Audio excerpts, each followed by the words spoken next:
रूस के ब्रियांस्क में यूक्रेनी ड्रोन हमला हुआ है। बड़ी जानकारी मिल रही है। क्लिमोवो बिजली घर पर यह ड्रोन गिरा है और जोरदार विस्फोट के बाद धुएं का गुबार उठता हुआ साफ तस्वीरों में नजर आ रहा है।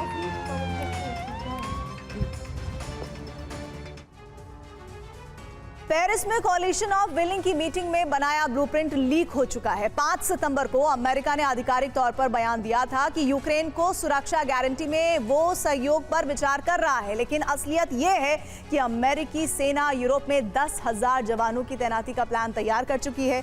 ब्लूप्रिंट लीक होने के बाद ट्रंप ने ऐलान कर दिया कि या तो रूस को युद्ध रोकना होगा वरना तबाही तय है। इस बयान से रूस भड़का हुआ है और रूस ने नेटो के साथ सीधी जंग की तैयारी तेज कर दी है। देखिए क्या है यूरोप का तैनाती प्लान और रूस कैसे 26 देशों के साथ युद्ध छेड़ने वाला है।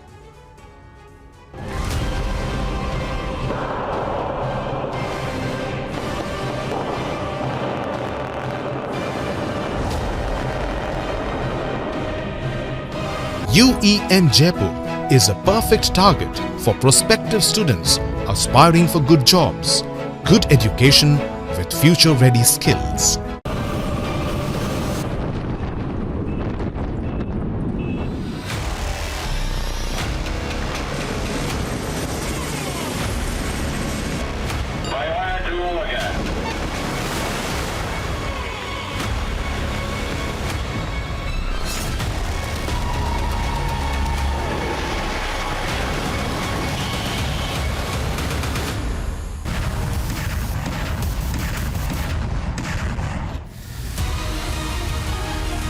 पंद्रह अगस्त से 5 सितंबर ये वो तारीखें हैं जिनके बीच रूस अमेरिका के रिश्तों के समीकरण उलट गए हैं।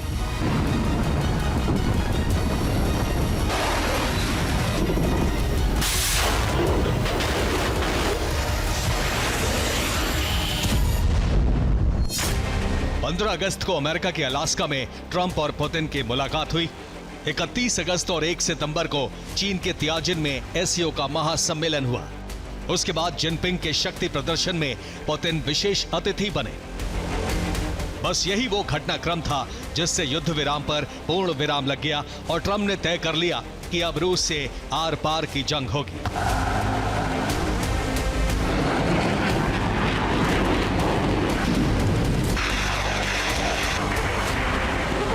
15 अगस्त को अलास्का में ट्रंप और पुतिन ने युद्ध विराम पर चर्चा की, लेकिन एससीओ समिट के तुरंत बाद 4 सितंबर को पेरिस में कोalition ऑफ विलिंग की बैठक हुई। इस बैठक के बाद अमेरिका के राष्ट्रपति ने ऐलान कर दिया कि अगर युद्ध विराम नहीं तो महासंग्राम तय है।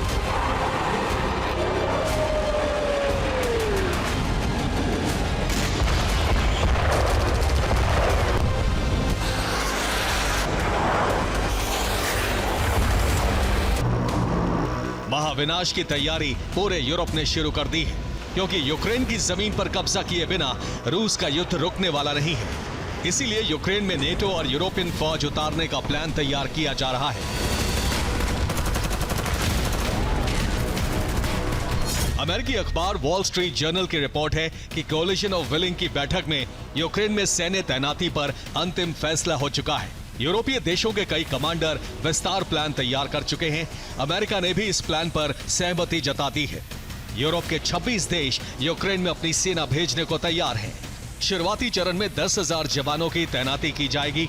यूक्रेन को सुरक्षा गारंटी देने के लिए 3 लेयर सिक्योरिटी प्लान तैयार किया गया है।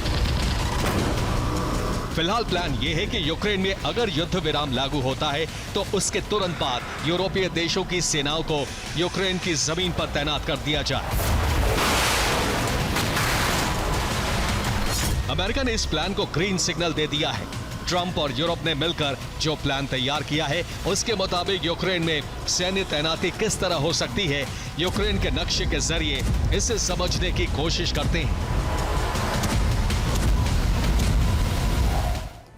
यूरोप और अमेरिका ने मिलकर तैनाती का जो ब्लूप्रिंट तैयार किया है उसके हिसाब से 3 लेयर सुरक्षा तैनात होगी। पहली लेयर रूस के कब्जे वाली जमीन के आगे बफर जोन के नजदीक तैनात होगी और इस लेयर का काम रूसी सेना को भविष्य में हमले करने से रोकना होगा। इस के पीछे दूसरी लेयर का तैनात करना का काम होगा और इसका काम यूक्रेनी फौज को हथियार चलाने की ट्रेनिंग और तकनीक सिखाना होगा। इन सब के अलावा सिक्योरिटी गारंटी के लिए तीसरे देश की जमीन भी इस्तेमाल होगी। ये पोलैंड हो सकता है। यहाँ अमेरिका और यूरोप की वायुसेना तैनात की जाएगी, जिसका काम होगा यूक्रेनी एयर स्पेस में गश्त लगाना और रूस के मिसाइल और ड्रोन्स को इंटरसेप्ट करना।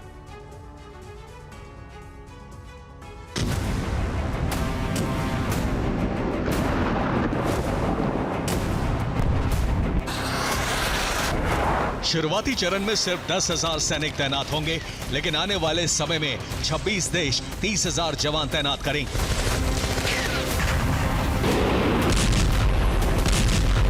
डोनाल्ड ट्रंप ने कहा है इसी प्लान से युद्ध रोका जा सकता है। यानी सबसे पहले यूरोपीय देश यूक्रेन की जमीन पर अपनी सेना को तैनात करेंगे, लेकिन इसका मतलब रूस के साथ सीधी जंग छिड़ना भी हो सकता है।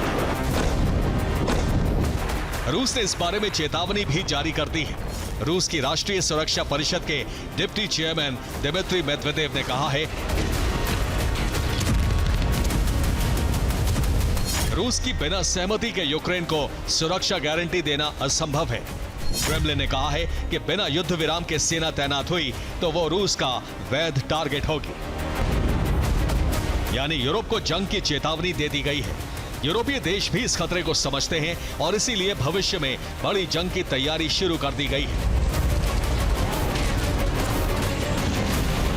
जर्मनी अपना रक्षा बजट बढ़ाने जा रहा है। जर्मनी ने 81 नए डिफेंस प्रोजेक्ट शुरू किए हैं। इनमें IRIS-T डिफेंस सिस्टम का प्रोडक्शन बढ़ाया जाएगा। इसके अलावा बॉक्सर आर्मर्ड पर्सनल व्हीकल बनाए जाएंगे। नए यूरोफाइटर टाइफून जेट की खरीद भी की जाएगी। दूसरी तरफ पोलैंड ने अपने नागरिकों को बेलारूस से लौटने के निर्देश जारी कर दिए हैं। पोलैंड ने कहा है कि पोलिश नागरिक भविष्य में बेलारूस की यात्रा ना करें। बेलारूस में रूस, कजाकिस्तान और किर्गिस्तान की सेना का युद्धाभ्यास जारी है। इस ड्रिल को यूरोप खतरे के तौर पर देख रहा है।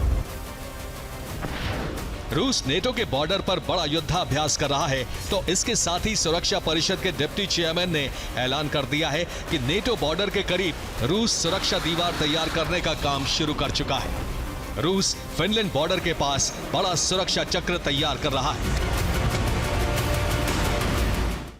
फिनलैंड बॉर्डर के पास रूसी सेना एक बड़ी सिक्योरिटी वॉल तैयार कर रही है। फिनलैंड बॉर्डर पर स्टील की छड़ों से दीवार बनाई जा रही है और इस दीवार पर जगह जगह वॉच टावर बनाए जाएंगे, जहां से रूसी सैनिक नेटो फौज की गतिविधियों पर नजर रखेंगे। इसके अलावा इस दीवार पर सर्वेलेंस कैमरे लगाए जाएंगे, जो real time data command and control centre को भेजते रहेंगे। सिक्योरिटी वॉल के पीछे रूसी फौज तैनात होगी। यहाँ नेटो विमानों और ड्रोन्स को ट्रेस करने के लिए अर्ली वार्निंग रडार सिस्टम लगाए जाएंगे। आर्टिलरी और टैंकों की भी तैनाती की जाएगी।